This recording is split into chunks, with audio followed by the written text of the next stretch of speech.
これ今のように、肩を動かしたりしてポキポキゴリゴリになる方、これ原因因子様々あるんですけれども、その中でも比較的多いのが、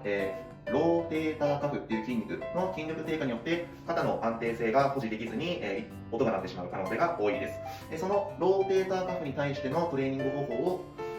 100均で買える一番緩いチューブと 500ml のペットボトルを使って解消していきましょう。最初にチューブから、教えていきます。チューブ持ち方、こんな感じで手の甲に引っかかるように持ちましょう。壁に寄りかかっていただいて肩甲骨を寄せて胸を張ります。肘を壁につけてここから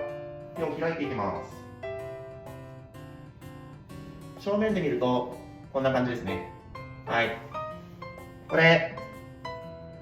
20回を目安にやってみてください。次、ペットボトルを使ってやるトレーニング紹介